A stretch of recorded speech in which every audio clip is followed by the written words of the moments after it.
کہ سب 12 کے 12 قبیلے جمع ہو کر جنگ کریں تو پھر یہ کہ اپنے دشمنوں پر فتح حاصل ہو۔ یہ وقفہ تقریباً 300 برس کا ہے، جس کے بعد وہ جنگ ہوئی ہے طالوت اور جالوت کی، اور حضرت طالوت نے جالوت کو قتل کیا، پھر حضرت داؤد منظر پر آ گئے، پھر طالوت، حضرت داؤد اور حضرت سلیمان، یہ تین ان کی حکومتیں ہیں تقریباً 100 برس پر پھیلی ہوئی۔ 16 برس طالوت کے، 40 برس حضرت داؤد کے، 40 برس حضرت سلیمان کے۔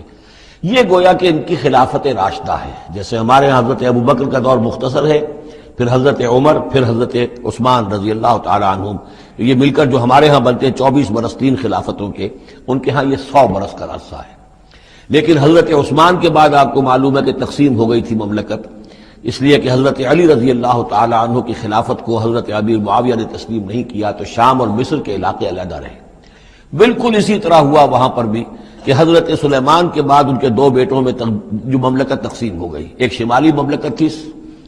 جس کا نام اسرائیل تھا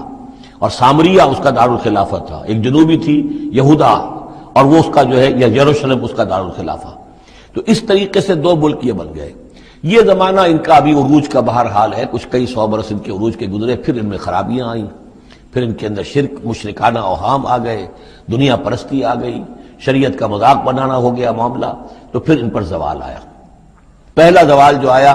پہلے اسیرینز نے شمالی مملکت جو تھی اسرائیل کی اس کو ختم کر دیا۔ یہ کوئی ختم کیا انہوں نے اس سے کافی پہلے 700-800 برس قبل حضرت مسیح کے۔ اس کے بعد جو اصل آیا ہے نبوکڈنضر جو نمرود تھا عراق کا، اس کا حملہ ہوا 587 قبل مسیح میں، انہوں نے یروشلم کو برباد کیا، 6 لاکھ کو قتل کیا، 6 لاکھ کو قیدی بنا کے لے گیا، اور یہ کہ یروشلم میں 2 اینٹیں سلامت نہیں رہنے دیں، اور ہیکل سلیمانی کو مسمار کر دیا۔ یہ ان کا بدترین دور آیا، تقریباً 125 برس یہ کیپٹیوٹی میں رہے بیبیلونیا میں، 6 لاکھ کو ہانک کر لے گیا وہاں پر، بدترین دور۔ تو پہلا عروج